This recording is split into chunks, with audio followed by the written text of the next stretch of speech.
Hello, everybody. This is Janai Moorhead with Foundation Consultants, and today we're going to be talking about using quizzes as lead magnets. Now, you're looking at my Forminator dashboard, which is on my WordPress site, and I'm going to be using the quiz function to show you how to use that to create quizzes and then use those quizzes as lead magnets. So lead magnets are things to draw people in order for them to give you their emails so that you can send them newsletters or talk to them off whatever site you placed your lead magnet on. And so we'll get started here. So these are all of my forms here on the left. Some of them are test forms and some of them are real forms. And then also on the right here, I have developed two quizzes, and this is for my nonprofit audience. And one of them is no nonprofits. Let's see. And then the other one is the nonprofit quiz. And so we're going to create one right in front of you here. So let's create. And the quiz name is going to be, of course, test quiz. And I'm going to pick a knowledge quiz. I'm not too good at personality quizzes because of the questions, but I'm pretty good at knowledge quizzes. I'm a teacher, and so I'm always doing something about knowledge. So let's confirm or continue. And then also, I do want the form to collect leads. So we'll hit collect leads, okay? And then Forminator does tell you we'll automatically create a default lead generation form for you. Now, later on in the process, if you are using Forminator, and it is a plugin, if you're using Forminator, then you'll have to hook up your email client. So I use MailChimp, some people use Constant Contact, but eventually in the back end of this, it'll prompt you to hook up those two. And so the whole thing is that you want, when a person signs up and puts their email in, you want that email to go directly to your email software. So we're going to create the quiz.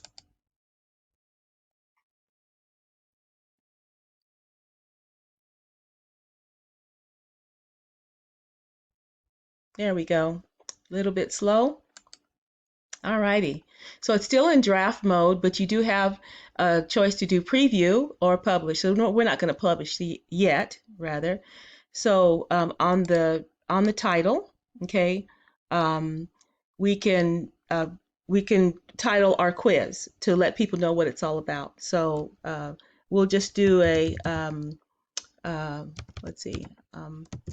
Do you know your animals? All right, question mark. Okay. You can put a feature image here. I opted not to put a feature image. And also after every question, you can put a feature image. I had a little bit of a problem with centering and all that stuff, so I just left it out. You techie people can probably do better than I can, so I'll give you the chance.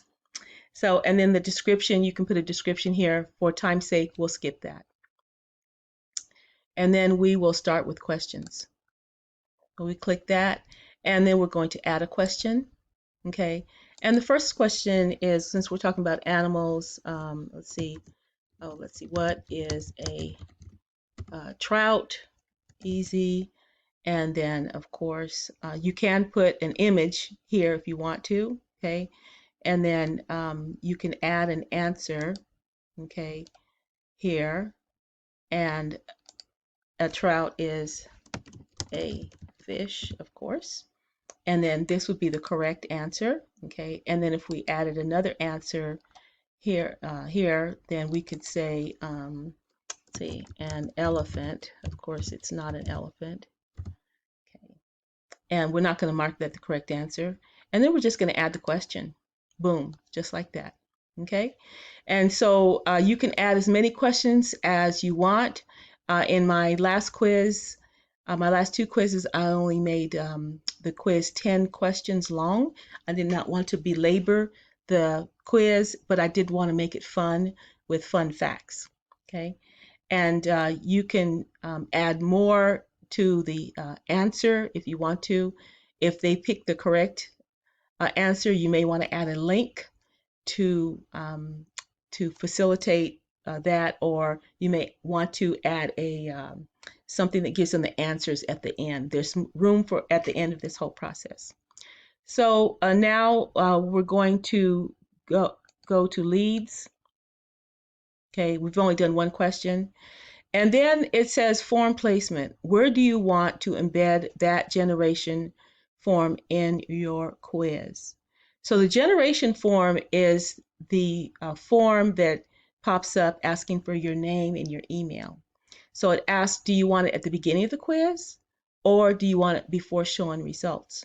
So I did what we call a split test. And a split test is you have two lead magnets, and then you try them out to see what what worked well. Well, when I put it before showing the results, that means that the person can take the quiz, and then at the end it says, okay, thank you. Would you like to see your results? If you want to see your results, then sign up. And I had a lot of people doing that, but no emails. And so that was a little discouraging for me, but they seemed to like it. And then I did the beginning of the quiz where you had to sign up to take the quiz. And I had less people sign up, but I found that those people were more interested in my subject. And so I chose to put my form placement at the beginning of the quiz. I get less signups, but I found that they're more serious about about the subject matter that I talk about. So you could do it both ways.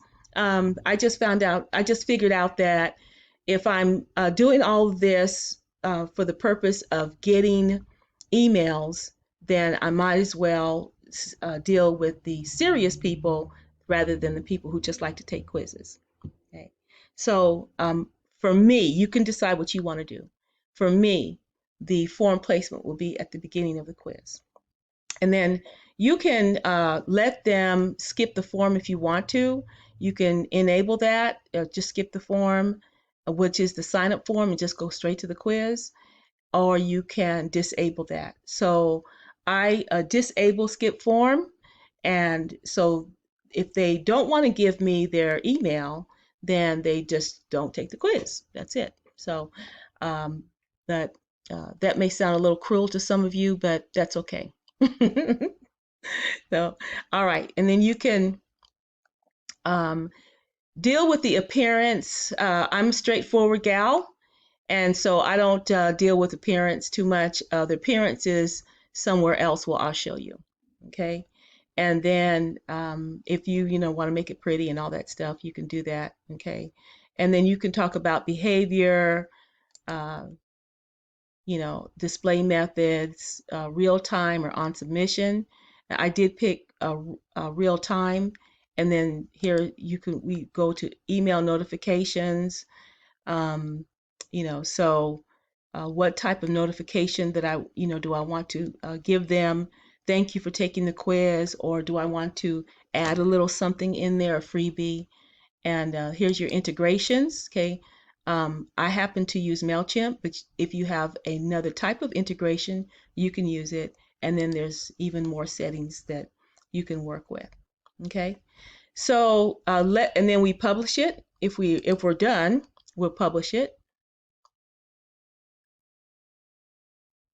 And then it says ready to go, and then you would copy this little short code, and then you would put it on your site. So the next thing we'll do is I'll show you the face of my lead magnet. All right, we are in my Canvas site, and the face of my lead magnet is this nice little design here. It's a Instagram size, and it says know about nonprofits. Let's see, take the quiz. And then the next one is how much do you know about nonprofits? And so I did a third one also, but these seem to be the two favorite of my audience. And didn't matter, the quiz did not matter. What mattered was whether they gave their information at the beginning or whether they gave their information at the end. And I explained that to you much earlier. And I really do like nonprofit. I mean, I really do like Canva, and Canva also has a free nonprofit plan. And so I want you to look into that. Alrighty, so I'd like you to share this video for people who are looking to make quizzes, and you can check out Forminator. And also, I would like you to subscribe to my channel, and I want you to have a great day also. You take care. Bye-bye.